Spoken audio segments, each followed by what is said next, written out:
Hi everyone, second lesson for us. This one is dedicated to innovation process management and emergence of idea. Two very important topics.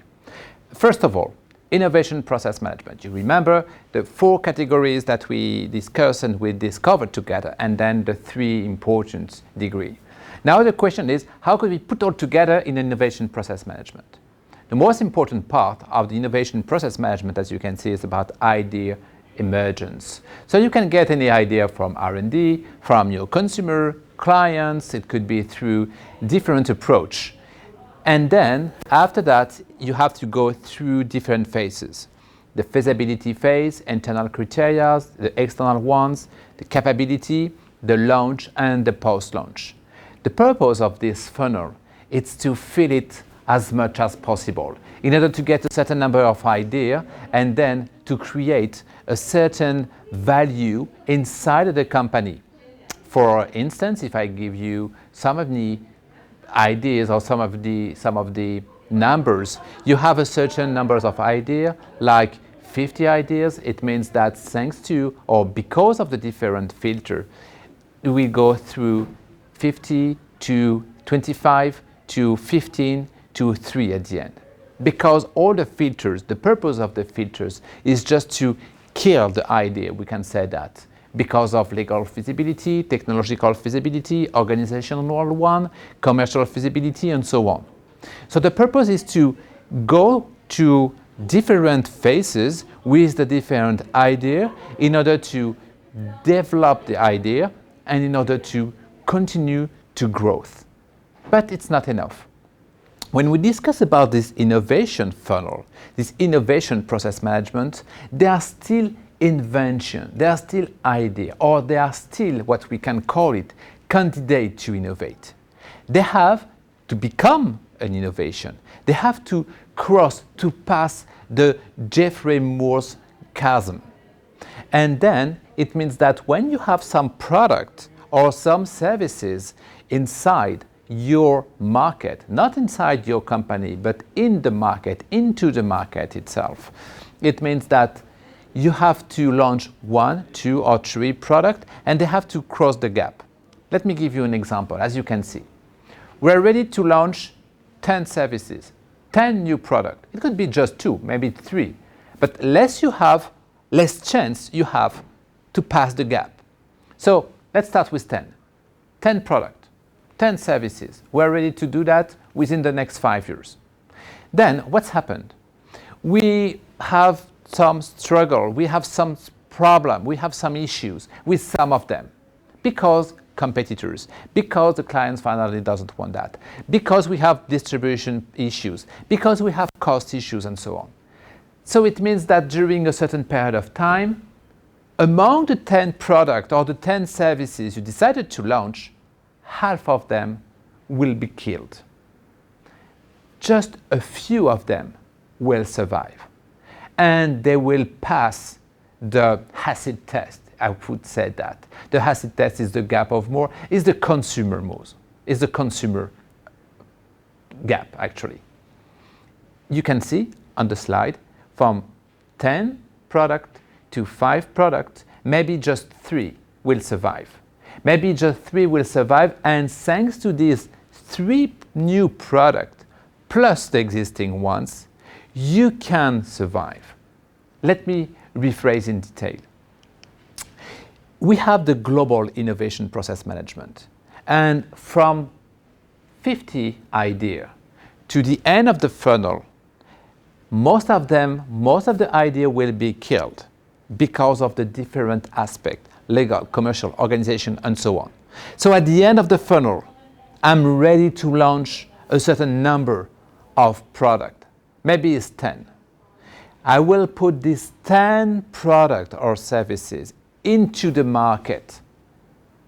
But these 10 doesn't mean they will be a success. As I said, because of the competitors, because of the cost, because of the capacity to deliver, because of the distributions, retailers, issues, and so on. And maybe just 3 out of 10 will survive. So more risk you will take, more chance you will have to have a success in your innovation. It's definitely something that you have to remain and to keep in your mind. More risk you take, more chance you have to innovate. In other words, if you believe in one product or one services, you put a lot of risk on this service, on this product. This global innovation process management and idea is for all of the company. But we can adapt a bit in a service company. As you can see, where this kind of process, you have a search phase with screening ideas, idea generations, commercial evaluation, and then you go through implementation phases. It's very relevant to have this process in mind because you can have such as like what we call it an iteration phases, an iteration process. So very quickly you launch your product, you launch your services, and you will learn, you will test, you will develop, and you will go back inside your company in order to improve it. That's another possibility. So the question behind that is, where could you find idea? Most of the time, when we ask to the people, to CEO, companies, where do you find your ideas? Client, employee, supplier, competitors? That's true. But it doesn't mean it's good. Let me give you an example. If I ask to a client, how do you want to improve, how do you want to imagine the next generation of a smartphone? They will tell me, I want a better battery, long-lasting one. I would like to have a better screen. I would like to have a better camera. I would like to have a better anything else. Just incremental innovation. Because the customer is not able to give you a disruptive innovation. If I ask to an employee, it will be the same. Most of the time because they are in the contact of the customer.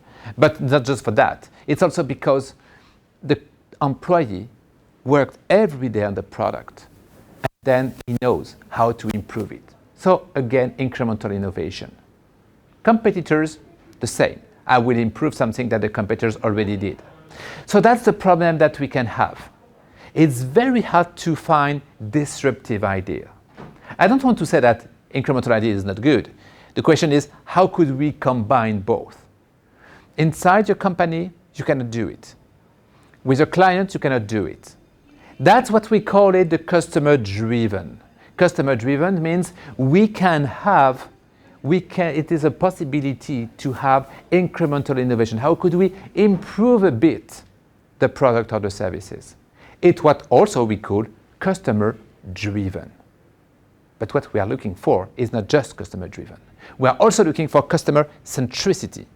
And customer centricity, it's the difference between a customer will tell me and I will observe the customer in order to understand what's going on.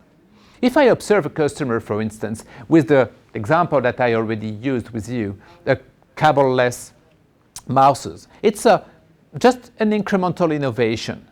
But if I think about the tactile screen, the touch screen, that I can use my finger, it's a disruptive innovation. How could we get it? How could we get this kind of idea? The first thing is not looking inside a company, but only outside of the company. Having any discussion, link all the time with all disruptive ecosystems, such as university, such as public institution in terms of the research. But what is very important, it's to have a certain category of people around you, very different than you, and then you can use this kind of knowledge. Actually, what you need to have around you is 3 categories of personnel. The first one is what we call it the learning personnel, with 3 different profiles. Anthropologist, someone who is able to understand people. Actually, you can talk every day to your customer, but you don't understand what's happened. You need to have someone who is able to describe, to understand precisely what your customer is, his behavior and attitude. You need experimenter around you. Some people who want to try, and to try as soon as possible, just to test. And then inside your company or around you, you need to have a cross-pollinator, someone who is able to understand something in a specific field, another market, it could be abroad, it could be in other sectors, and able to bring idea in order to do it. That's the first category. The second is about organizing personnel.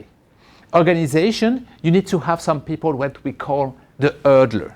The hurdler is someone very important inside the company because he is able to help you,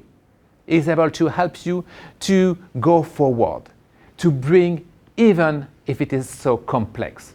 An example that I really like to use is the Nespresso case. The beginning of Nespresso, that was in 1985, and the first profitability, the first profit, that was in 2005. For 20 years, that was compulsory to have many hurdlers around the project. It's very important also in terms of the personnel around you to have a collaborator. A collaborator is important because most of the time you believe that innovation is something very close to you. It's a father and son relationship. So a collaborator is someone who say, take a distance with your innovation. It should be a common success. It should be a collaborative success. And it's not just because you believe or because you said it's your idea that we should keep this one exactly as you believed before or at the first time. Then we need a director. A director of innovation is crucial. But it means that a director of innovation is not a creative person. He's not a hurdler or he's not a cross-pollinator. He's just someone who is able to manage people. The last category is about building personnel. Building personnel, and we can divide them in 4 different profiles. Experienced architect, the set designer, storyteller, or the caregiver. These 4 categories are present in companies in order to give a story of your innovation. And innovation is a story. It's all the time a story. Without a story, you don't have it. So that's very important for you to note that these 3 categories, these 3 categories of people, building personnel, learning personnel, or organizational one, are very crucial to bring an idea to a success, to bring an invention and to help this invention to go through the gap of more in order to make it an innovation. Thank you very much for this second lesson.